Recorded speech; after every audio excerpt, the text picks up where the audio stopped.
So, yesterday saw the release of Omega's new Super Racing coaxial master chronometer, the latest iteration of the Speedmaster.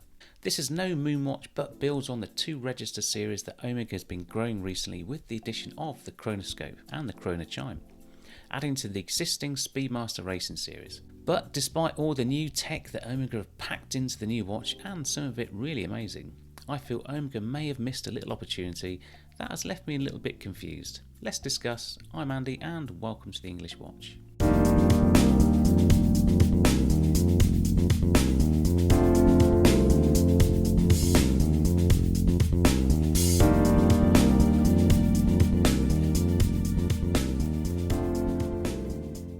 Now this channel is about me and my watch collecting journey, an amateur enthusiast with an eye for detail, helping like-minded individuals, like you, start your watch collecting journey. Now if you like this video, please give it a thumbs up and don't forget to subscribe. Now if you really like this video, you can buy me a virtual coffee at the link below, or you can just hit the tip link in the status bar of this video. Now today I'm wearing my Speedmaster Professional on this delightful rubber yellow strap, supplied to me by a company called Tempermat. Tempermat are a Spanish company that provides fitted rubber straps, NATOs, watch rolls and even branded swimwear, which I've never seen before. Now the strap is very compliant and odour free, and they have a great colour selection including 21mm lug widths to fit modern Omegas like the Speedmaster Super Racing we're about to discuss. So before we get into what I don't like about this watch, let's focus initially on some of the amazing tech that Omega have crammed into this new watch. For around 8 years, Omega have been introducing the coaxial master chronometer calibers into their range. I have one in my 8900 caliber Planet Ocean, and these come with METAS certification that are accurate to 0 to +5 seconds per day, and that I can attest to. Now one of the main party tricks is that they're almost impervious to magnetism with 15,000 Gauss of resistance, which is more than enough for most.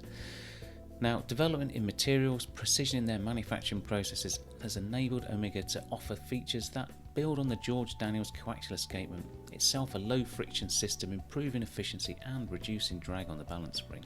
Now where Omega have gone now is to take the base 9900 automatic column wheel chronograph caliber from the Speedmaster Racing and add their new Spirate system, which in effect is a fine tuner for the balance spring. We now have caliber 9920 fitted with the new Spirate system, but we also now have the manual wind 9908 as seen in the chronoscope.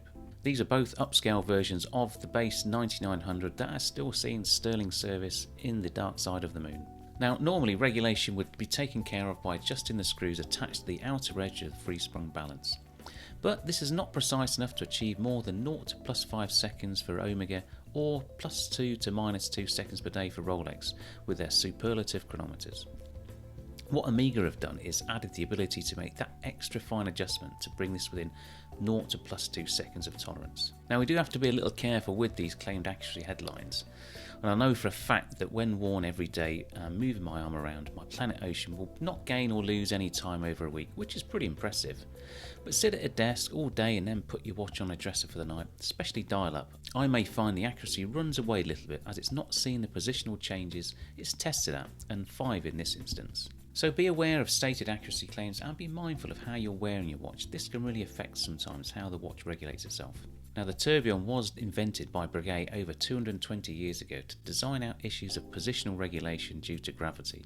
And that was way before modern materials and lubricants were invented. And despite advances, gravity will still always be a factor. Now, I'm no watchmaker and have probably undersold the thousands of hours Omega engineers have spent developing this system, and I applaud ingenuity and hope to see this trickle down to the range over time. I guess what I love as an engineer is the meticulous details and developments that are pushing mechanical wristwatches to these crazy accuracy levels, and these details that should excite us and give reason to celebrate. And in the digital era, it's great to see machines having their day. So let's have a look at the overall design before getting all negative. Now this watch pays homage to the Aquaterra 15,000 Gauss of around 10 years ago, a real game changer at the time and introducing Omega's latest tech to defeat the world's strongest magnets. Now this watch had the characteristic hazard tape black and yellow seconds hand and the yellow minute markers on the black dial. And it's also clear that Omega have used cues from the unloved Speedmaster Racing 40mm, a bit of an oddball in my opinion and a remnant of the Speedy Reduced lineup that gave us the Schumacher collection back in the early 2000s. Now the black and yellow theme is a bit of a go-to for Omega, including the Apollo 8 Dark Side of the Moon, a watch that I love for those very reasons. As mentioned, this watch sits amongst the 2-counter lineup that includes the long-standing moon phase watches, the racing line and more recently the chronoscope. Now I do enjoy the yellow on black accents on the dial and appreciate the hazard tape effect of the constant second sound at 9 o'clock that harks back to the Aquaterra. The chronograph hand does have an unusual gradient fade from black to yellow, which is pretty cool, and the honeycomb dial gives this model a sporty flair. Now staring at the dial I do find it a little fussy, a little over designed perhaps. I mean, my eye isn't drawn to any particular feature, so the gradient hand is a little lost. Maybe it'll look better and more coherent on the wrist, although with Omega's track record of late, I'm unlikely to see one anytime soon. Now there is a ceramic bezel, which is nice, but the tachymeter isn't loomed, which is a bit of a miss. Size-wise, this watch sits in a similar form factor to existing racing and moon phase watches, i.e. a little bit on the large size. It has a 44mm case diameter with a more compact 50mm lug to lug. Now it's a little chunky at 15mm thick and has the usual Speedmaster 50 meters of water resistance. This is a big watch. Now I've tried on the regular racing and the moon phase and they're a little too much for my wrist, I think. Now when I saw the teaser shots with the new style tapered bracelet, I thought yes, Omega have used the new 42mm chronoscope case size, but sadly not. And this brings me into a few reasons why I think the release misses the mark a little despite changing the game on that movement regulation. Firstly, this watch is too big. We'd all like to see Omega and other brands start to shrink the range a little, and with the Speedmaster chronoscope and the 57 there was clear progress. 44mm in steel is a big chunk of watch. Yes, it comes with a black and yellow NATO, but no one will ever wear it that way, which brings me on to issue number 2. Why does Omega issue watches with additional straps but no way of removing them without damaging the watch? It just seems nuts to me. All the expense and development on that regulation system that no one really needs, but no attention on usability. I mean, look at Cartier, IWC, Zenith, and even micro brands like Harage. Now these brands care about user experience and have created simple but effective methods of safely removing bracelets and straps. Come on Omega, all that engineering might within the Swatch Group, you can do this, come on. And this brings me on to my final issue with this watch. Why the racing series? We've just had the 50th anniversary of the last man on the moon with Apollo 17 in December 1972.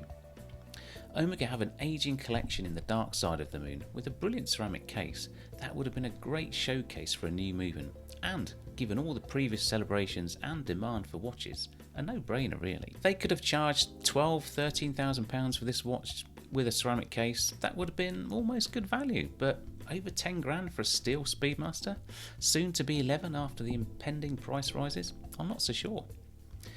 It makes the steel moon phase look positively good value. Now, you know me, I'm a massive Speedy fan and a massive Omega fan, but the Speedmaster Super Racing, it's another super feat of engineering by Omega, but in another so-so package. I know you can do better, Omega. Now, I'm really interested in your views. I've deliberately avoided watching any of the Access Media reviews to give a bit of an unbiased and fresh opinion, although I'm really interested to hear what RJ from Fratello thinks. He's a massive Speedy guy as well. Now, don't forget to hit the like button if you enjoyed this presentation, where you can also access the tip link. Failing that, a virtual coffee always goes down well. Anyway, I'm Andy, this has been The English Watch. Take care and I'll see you soon. Bye for now.